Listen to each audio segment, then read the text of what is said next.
Buenos días, iglesia, sean todos bienvenidos y bienvenidas una vez más. Estamos transmitiendo en línea a través de Juntos desde Casa, a través del Facebook, YouTube. No te olvides de compartir el enlace, el video en vivo. También compártelo para que otros puedan conocer del Señor y escuchar de su palabra. Si tú no puedes asistir o si tú puedes asistir, te invitamos a nuestras reuniones presenciales a las 10 de la mañana y 12 del día. Eres bienvenido, apúntate, comunícate con los pastores para que puedas apartar tu lugar. Trae otra persona para que el reino de los cielos se pueda expandir. Y bueno, vamos a alabar el nombre del Señor en este día. ¿Estás listo? Padre Celestial, bendice este día con tu presencia, bendice, Señor, nuestros hogares, bendice la congregación con tu presencia, Señor, que podamos alabarte y adorarte en espíritu y en verdad, Padre Celestial, y que nuestros corazones puedan ser llenos de tu Espíritu Santo y que otros puedan conocerte a ti, Señor, a través de cada una de nuestras vidas, y que tú seas el único que se lleve toda la gloria y la honra en el nombre de Cristo Jesús. Amén. ¿Estamos listos? Vamos a empezar.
Venció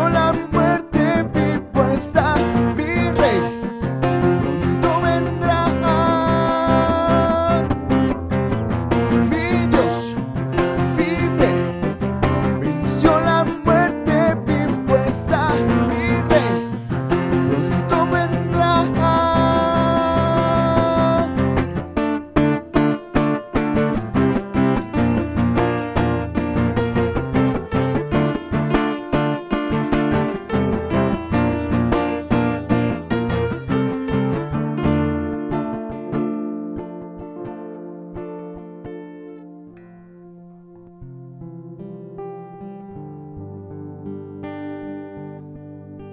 Vamos a entrar en un momento de adoración, iglesia. Ahí en tu lugar, ahí en tu casa, ahí donde estés, vamos a entonar un momento, un cántico de adoración para el Señor.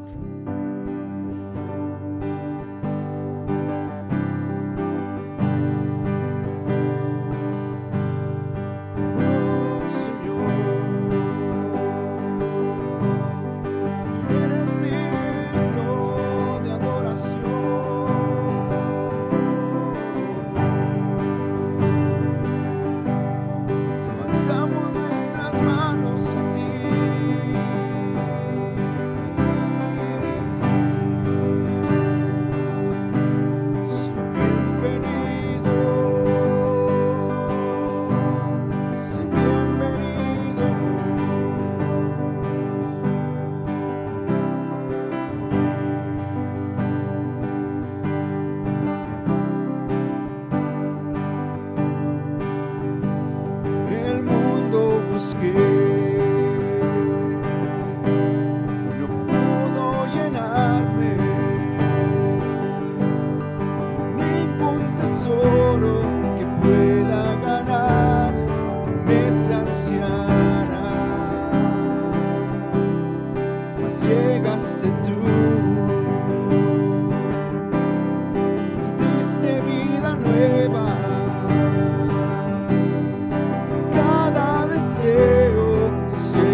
lamento en danza,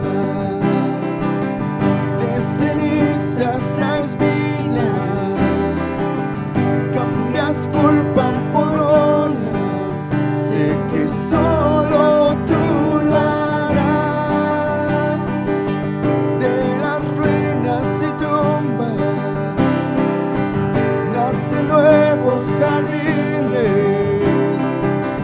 resucitan los huesos, sé que solo tú lo harás, sé que solo tú lo harás, sé que solo tú lo harás.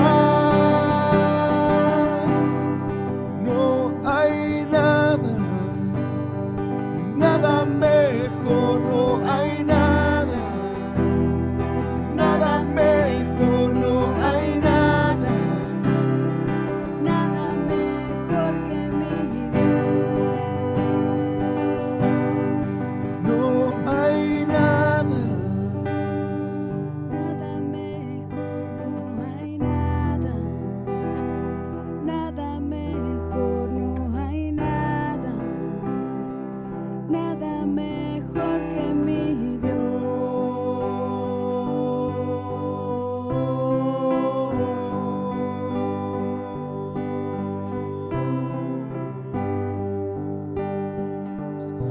Adoremos juntos un momento, iglesia. Adoremos juntos delante del Señor.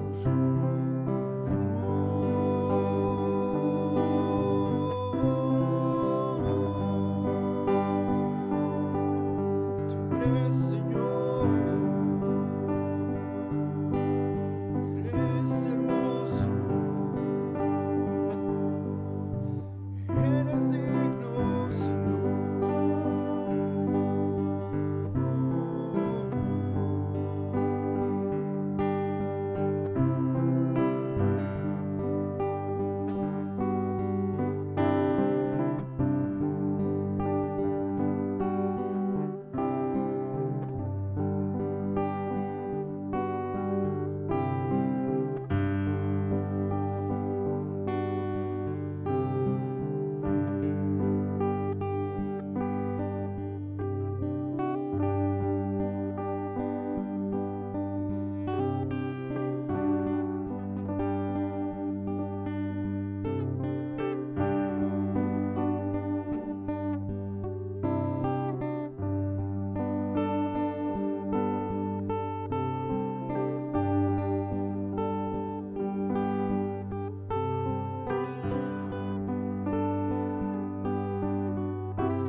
Así una vez más.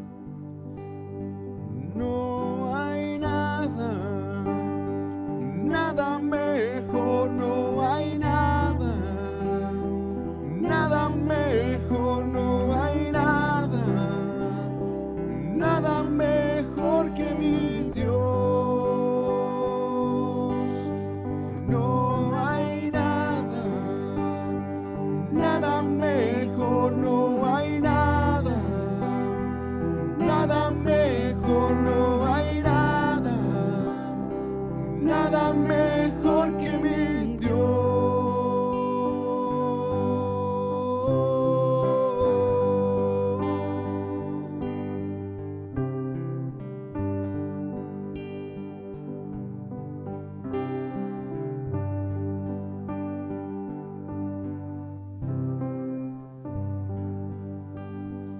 Prepara tu corazón, iglesia, para la palabra que Dios tiene para ti en esta mañana.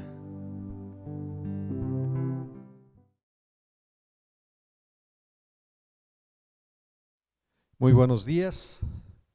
A Dios gracias que nos permite poder vernos un domingo más para continuar con la enseñanza de las parábolas de nuestro Señor Jesucristo. Y en esta ocasión estaremos viendo la parábola de la red y los peces. Y para eso te voy a pedir que me acompañes en el libro de Mateo capítulo 13, verso 47 al 50. Dice de esta manera, verso 47, asimismo el reino de los cielos es semejante a una red que echada en el mar recoge de toda clase de peces. Y una vez llena, la sacan a la orilla y sentados recogen lo bueno en cestos y lo malo echan fuera. Así será el fin del siglo. Saldrán los ángeles y apartarán a los malos de entre los justos y los echarán en el horno de fuego. Allí será el lloro y el crujir de dientes. Oremos y pongamos este tiempo en las manos de nuestro Señor para que a través de su Santo Espíritu seamos instruidos, redarguidos de todo pecado, justicia y de juicio, y que a través de la dirección que nos dará el Señor haya cambios en nuestras vidas. Recuerda que Él está esperando una transformación interior y que nuestra luz alumbre a todos aquellos que se encuentran a nuestro alrededor. Padre, en el nombre de Cristo Jesús, hoy queremos darte las gracias.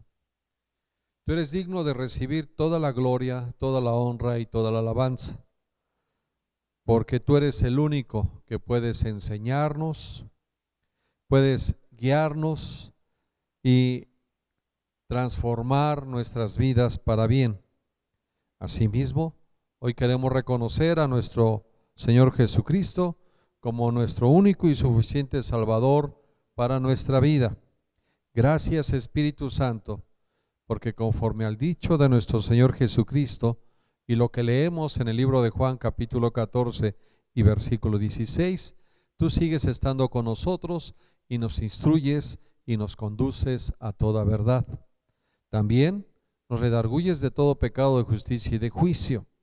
Esto es bueno para nosotros, porque de esta manera nos damos cuenta qué es lo que te agrada. En el nombre de Jesús también te pedimos por cada uno de los presentes y de aquellos que estarán escuchando esta porción de la Escritura. Y yo te pido, Señor, que sea como una espada de dos filos que penetre hasta lo más profundo de nuestro ser y que nos ayude a que nos revele las intenciones más profundas de nuestro corazón. El motivo es para que nosotros caminemos agradándote todos los días de nuestra vida. Bendice tu palabra, prospérala y también bendice a cada uno de aquellos que estarán escuchándola y fortalécelos, anímalos y dales un espíritu de valentía para que hagan los cambios necesarios en su vida. En el nombre de Cristo Jesús te lo queremos pedir, Señor.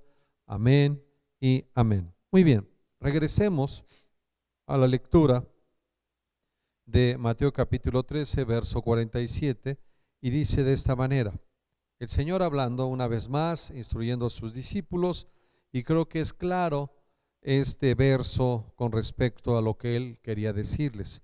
Dice: asimismo, el reino de los cielos es semejante a una red que echada en el mar recoge de toda clase de peces. Son figuras, recuerda esto. Está hablando de el evangelismo. ¿Qué sucede cuando evangelizamos? Que tenemos que hacerlo con toda la gente que esté a nuestro alrededor. Que no desaprovechemos la oportunidad de hablarles de las buenas nuevas. Y todos esos peces, cuando se echa la red del evangelismo, tienen que ser traídos a la congregación. Tienen que ser traídos a la iglesia. El verso 48 nos dice qué va a pasar cuando son traídos. Dice: y una vez llena la red, la sacan a la orilla y sentados recogen lo bueno en cestas y lo malo echan fuera. Dios desea que como linaje escogido, dice el apóstol Pedro en su primera carta, capítulo 3 y verso 9. Dios nos ha traído al reino de su amado Hijo, trasladándonos de las tinieblas a su luz admirable. Y que el propósito es que nos preparemos, que nos instruyamos, para que en su tiempo aquel que nos demande la razón de nuestra fe, de nuestra creencia, lo hagamos con reverencia, enseñándoles en qué hemos creído. Por eso, repito el verso 48, dice: y una vez llena, la sacan a la orilla y sentados recogen lo bueno en cestas y lo malo echan fuera. Dice Mateo capítulo 22, verso 14, porque muchos son llamados y pocos escogidos. El deseo de Dios es que nadie se pierda, sino todos los hombres y las mujeres procedan al arrepentimiento. Pero desafortunadamente hay quien llega a través de la red del evangelismo a la iglesia, y llegando a la iglesia se relajan y empiezan a caminar hacia atrás. El deseo de Dios es que no caminemos atrás, sino caminemos hacia adelante, poniendo nuestros ojos en el autor y consumador de la fe, nuestro Señor Jesucristo. Además, a través de nuestro Señor Jesús, dice que aprendemos la obediencia, porque Él es el autor de eterna salvación para todos los que le obedecen. Por eso, Dios, en su infinita misericordia y fidelidad a su palabra, no desea que nadie perezca, sino que todos procedamos al arrepentimiento. Pero una vez que hemos sido atraídos o traídos en esa red de evangelismo a la casa espiritual, nosotros tenemos que permitir esa transformación. Lo habíamos dicho hace 8 días, bueno, hace 8 días con la parábola de la levadura, y después hace 15 días con la luz del cristiano, que nosotros tenemos que alumbrar e iluminar a nuestro alrededor. Tenemos que hacer los cambios dentro de una sociedad que ha caminado en sentido contrario a la voluntad del Padre. Muy bien, repito, Mateo 22, 14 nos dice: porque muchos son llamados y pocos escogidos. Y así llegamos al verso 49, y ve que solito los versos nos están llevando a desarrollo y la conclusión de esta parábola. Dice: así será el fin del siglo. Esto es cuando venga el Señor. Dice: saldrán los ángeles. Si tú lees el libro de Apocalipsis a partir del capítulo 6, te vas a dar cuenta toda la instrucción con respecto a la tarea de los ángeles y los sellos, todas las figuras que nos revelan cómo será ese día. Repito, así será el fin del siglo. Saldrán los ángeles y apartarán a los malos de entre los justos. ¿Qué significa apartar? Bueno, hay algunos otros sinónimos. Dice: retirarán, aislarán, quitarán. ¿Quiénes son los malos? Vamos a verlo en un momento, quiénes son y quiénes son los justos. Y verso 50, y los echarán en el horno de fuego. ¿Cuál es el horno de fuego? El infierno. Una vez más, el Señor afirmando que el infierno sí existe. Habrá ese día del juicio donde serán separados hombres y mujeres. Algunos que se hayan muerto resucitarán para vida eterna. Los que estarán vivos serán transformados en un abrir y cerrar de ojos, igualmente para vida eterna. Pero otros más, ¿qué va a pasar? Los muertos que murieron sin Cristo resucitarán para una muerte eterna. ¿Cuál es ese lugar? Será el horno de fuego, el infierno. Y los que estaban vivos y que no quisieron obedecer ni caminar con el Señor y quisieron hacer su voluntad, no la voluntad del Señor, igualmente serán echados en el horno de fuego. Y concluye el Señor diciendo: allí será el lloro y crujir de dientes. Qué difícil, ¿verdad? Esto me recuerda, hace algunos años tuvimos un deceso aquí en la iglesia y hubo un velorio, todo el protocolo previo para sepultar a la persona, y recuerdo que uno de los miembros de la iglesia se acercó y me dijo que qué doloroso era poder ver partir a algún ser querido de esta manera. Todos vamos a morir, ¿verdad? Eso tenlo por seguro, que todos moriremos. Pero ¿cuántos vamos a vivir? ¿Quiénes son los que van a vivir? Los muertos en Cristo. ¿Quiénes son los que van a morir en una segunda muerte? Aquellos que murieron sin Cristo. Y fue cuando Él me dijo, si la primera muerte es dolorosa, ¿cómo será la segunda muerte? Aquí lo dice el Señor. Allí será el lloro y el crujir de dientes. Ya no habrá oportunidad. La oportunidad nosotros la tenemos en vida. Y por eso se lanza la red. ¿Sí? Son figuras para mostrarnos lo que puede suceder o quién podrá ser escogido, porque muchos serán los llamados. ¿Cuál es esa red? ¿Cuál es ese mar? El mar es todo el mundo, hablando de los hombres y mujeres que están repartidos en los continentes de la tierra, en los continentes de nuestro mundo. Ahí se lanza la red. Y son, te repito, traídos a la iglesia, y aquí son preparados, instruidos para permanecer firmes y continuar caminando con el Señor. Porque algo sí te tengo que decir, la salvación es gratis, pero poderse mantener en la salvación te va a costar todo lo que tú eres, porque nos tenemos que negar a nosotros mismos para que menguemos y ahora nuestro Señor crezca en nosotros. Muy bien, recuerda que ¿qué es una parábola? La parábola es una enseñanza real que nos muestra o valores morales o verdades espirituales basadas en hechos reales. También las parábolas de Jesús nos enseñan doctrina. ¿Qué es la doctrina? Es la ley moral de Dios, sus pensamientos más profundos, decíamos, como a Él le gustan que se hagan las cosas.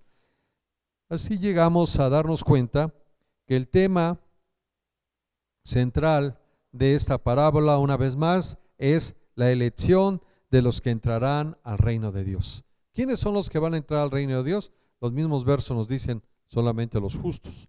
Los malos no pueden estar delante de la presencia de Dios.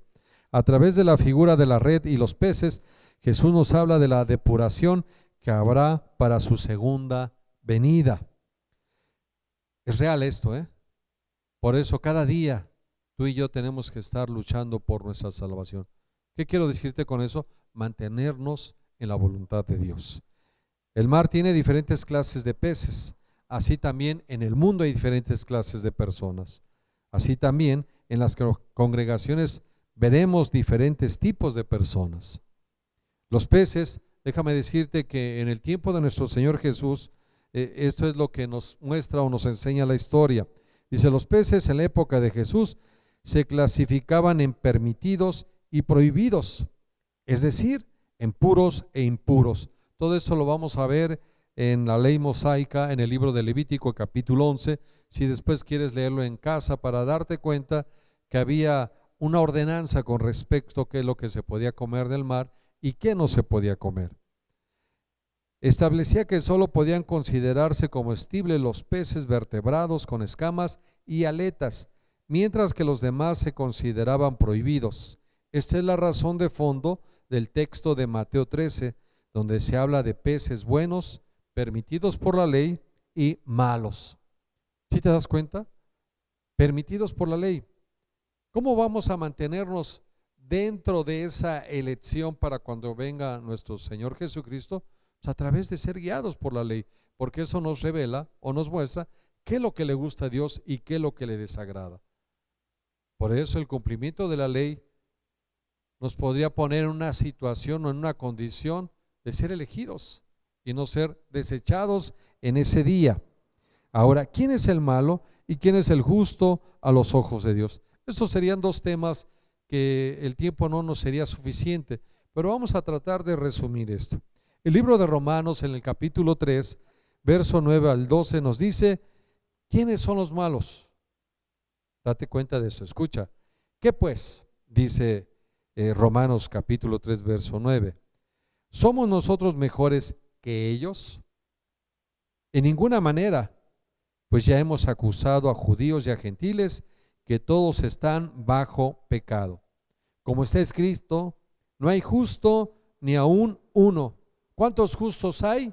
No hay ninguno. Hasta el día de hoy no hay ningún justo en todo el mundo. Continúa la escritura diciendo, no hay quien entienda, no hay quien busque a Dios, todos se desviaron, aún se hicieron inútiles, no hay quien haga lo bueno, no hay ni siquiera uno. Qué fuerte este texto. ¿Sabes qué nos está diciendo la palabra del Señor? Que tú, que yo y que tú somos malos. No hay ni uno bueno. El mismo Señor se le acercó un joven diciéndole, maestro bueno, ¿cómo podré heredar el reino de los cielos? Y él le respondió, bueno solamente Dios. El único bueno es Dios, el Padre, dijo Jesús. Como hombre le respondió diciendo esto a aquel joven que se acercó a preguntarle. Entonces no hay quien haga lo bueno, no hay ni siquiera uno solo. Todos nos hemos hecho inútiles. No hay tampoco ni un solo justo, no hay ni uno solo. Y para esto podríamos remitirnos al ejemplo bíblico de Abraham en Génesis capítulo 15, versos 5 y 6.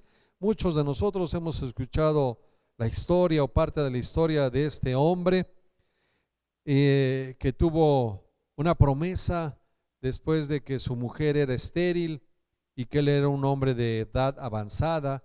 Nos dice en el primer encuentro que tuvo con el Señor o con Jehová, tenía alrededor de 75 años y le da una promesa de que si él podía contar las estrellas del cielo o los granos de arena en el desierto, dice, de esa manera, si tú puedes lograrlo hacer, así va a ser tu descendencia.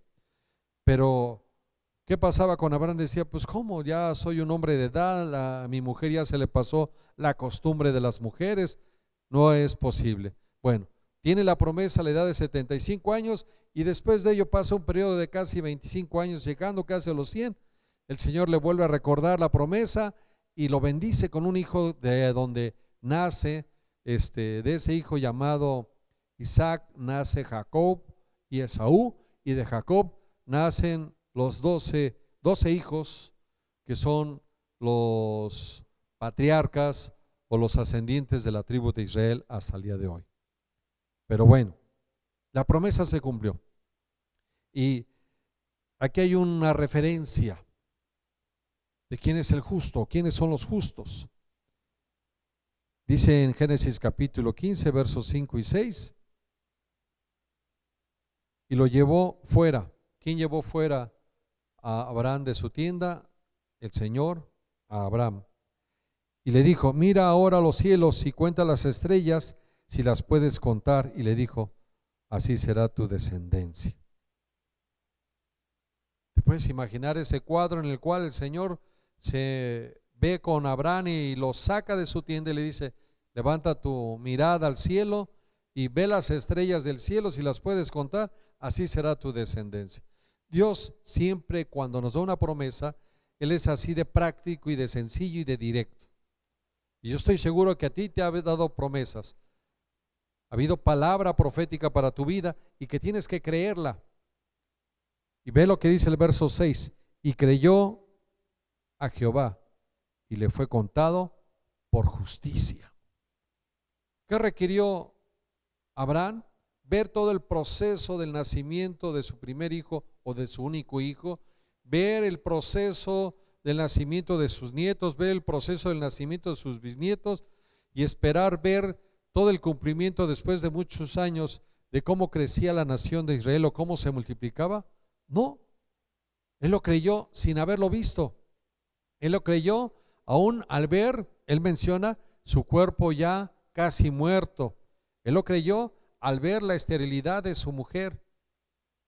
Y dice que por haberle creído, le fue contado por justicia. La Escritura nos dice que Abraham, Dios lo declaró justo, porque su fe le fue contado por justicia. La palabra contado o contada, aquí es un término contable. Si Dios hubiera hecho una auditoría, a la justicia de Abraham, basada en sus méritos propios, se hubiera quedado corto. Incluso, esto que te voy a decir, te puede sorprender. Era Abraham, junto con su otro hermano, Nacor, y su padre, idólatras. Josué capítulo 24, verso 2 de la Nueva Traducción Viviente, menciona Josué al pueblo diciendo esto. Doy lectura. Josué le dijo al pueblo: esto dice el Señor, Dios de Israel: hace mucho tus antepasados, entre ellos Taré, el padre de Abraham y Nacor, vivían del otro lado del río Éufrates y rindieron culto a otros dioses. Continuamos en el verso 3, las primeras dos porciones de ese verso.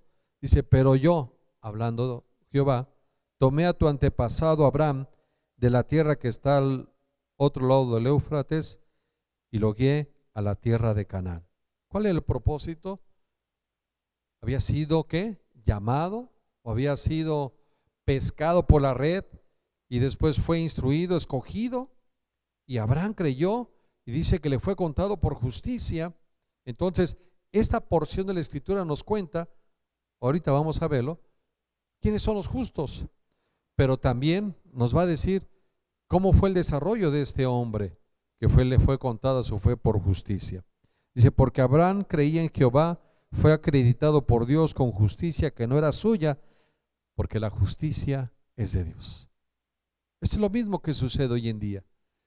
Cuando tú y yo creímos en el sacrificio de Jesús en la cruz, que tú y yo no vimos ese evento, lo vieron sus primeros discípulos del Señor, entre ellos los apóstoles, los 2 apóstoles y un puñado más de discípulos que nos dice la Escritura que eran alrededor de 500 hombres, ¿verdad? O 500 personas. Ellos sí lo vieron, pero nosotros no lo vimos. Pero ¿qué crees? Creímos. Y creímos que a través de ese sacrificio en la cruz hace 2000 años, nuestros pecados, ¿qué? Fueron limpiados por la sangre de Jesús derramada en esa cruz. Y que ahí en la cruz Él llevó todas nuestras enfermedades y todas nuestras dolencias. Y seguimos creyendo en lo que dice la Escritura, aunque no lo hayamos visto. Y por haber creído, ahora también el que nosotros creímos nos ha sido contado por justicia. ¿Y quién nos ha justificado? El Señor, a través de su Hijo, que Él pagó el precio del pecado o de nuestra separación del Señor por nuestro pecado, tuyo y mío.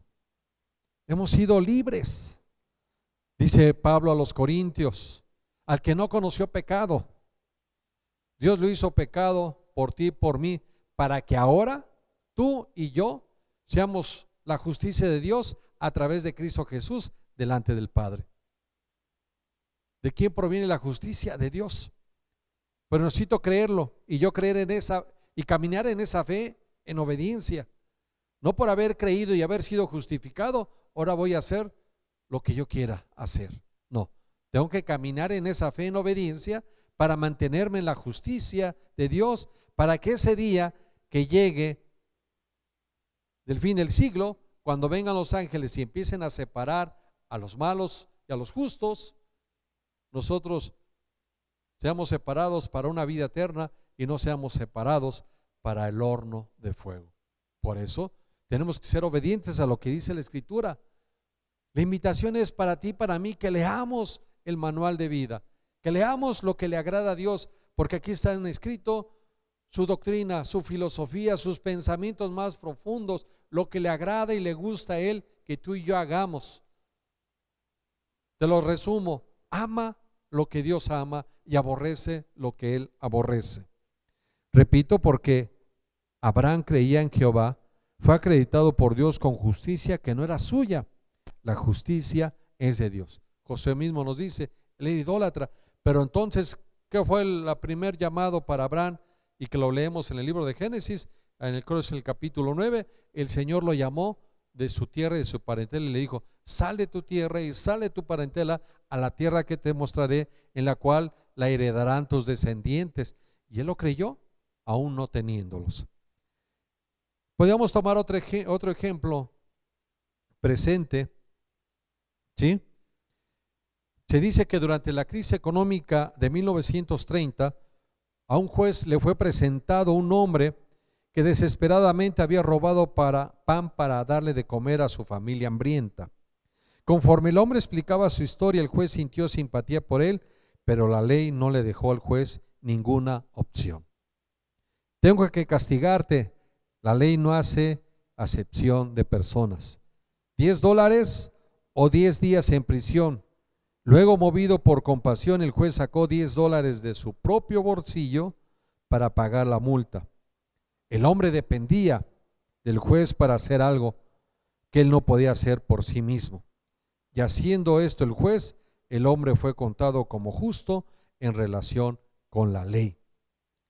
Hay una ley que aunque tú la desconozcas y yo la desconozca, si yo la infrinjo, tengo que pagar. Pero yo no soy en la capacidad de poder alcanzar la justicia por haber infringido la ley de Dios. Por eso murió Jesús en la cruz, por ti y por mí. Y ese es el día que tú y yo tenemos la oportunidad de tomar a Jesús como nuestro único y suficiente Salvador. Igualmente Abraham se paró como un hombre pecador, culpable ante Dios y como todo hombre, pero Abraham creyó a Dios y su fe le contó para justicia. Abraham confió que Dios haría por él lo que no podía hacer por sí mismo. Entonces, ¿a quién considera Dios justo? Al que confía en él. Abraham no contaba con una evidencia a sus casi 100 años para ser padre, menos de tener una multitud de descendientes, pero Abraham creyó a Dios y Dios contó su fe por justicia. Leamos Génesis capítulo 15, verso 6, y creyó a Jehová y le fue contado por justicia. Este verso es muy importante, pues suma la base de cómo un hombre puede ser justo ante Dios y tener una relación con él.